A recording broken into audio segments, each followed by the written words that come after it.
সুপ্রভাত বন্ধুরা, আমি অঙ্কিতা। আমার নতুন একটি ব্লগে আপনাদের সকলকে স্বাগত জানাই। আজ বৃহস্পতিবার সকাল 8:30 মতো বাজে। দেখো কত কুয়াশা করেছে বাইরে।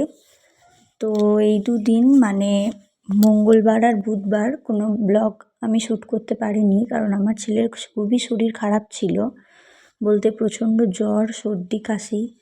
তো আমাদেরও মন মেজাজ একদম ভালো ছিল না, সারা রাত ঘুমোয়নি, 2-3 রাত ছেলে।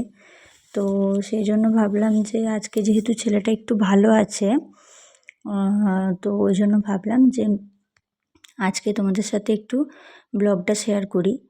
তো আজকে যেহেতু 23শে জানুয়ারি, তো নেতাজি সুভাষচন্দ্রের জন্মদিন উপলক্ষে আজকে স্কুলে ছুটি আছে বাবুর।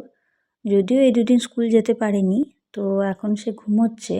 তো আমি এদিকে রান্নাঘরে চলে এসেছি, একে একে রান্না করে নিচ্ছি। আজকে ভাবলাম খিচুড়ি বানাবো, তো সেই জন্য সমস্ত রকম সবজিগুলোকে ভেজে নিলাম।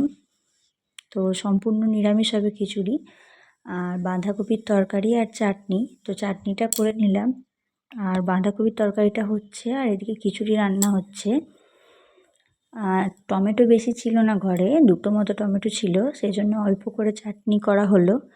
আর যেহেতু আজকে নিরামিষ, সেজন্য শুধুমাত্র মুগ ডাল দিয়ে খিচুড়ি করা হয়েছে, সম্পূর্ণ ভেজ, মসুর ডাল ব্যবহার করিনি। আর গোবিন্দভোগ চাল ব্যবহার করেছি আমি এখানে।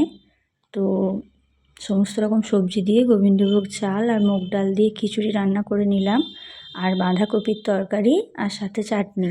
আর খাবার আগে গরম গরম বেগুনি ভাজবো, বলতে আলুর পকোড়া ভেজেছি। দেখো, ছেলে এসেছে একটু শরীরটা ভালো আছে বলে রান্নাঘরে দেখতে। তো ছেলেকে খাইয়ে দিয়েছি। চলো বন্ধুরা, এবার আমরাও খেয়ে নিই। তো টাটা বন্ধুরা, আবার দেখা হচ্ছে পরের ভিডিওতে। সবাই খুব খুব ভালো থেকো, আর ভালো লাগলে অবশ্যই লাইক করো।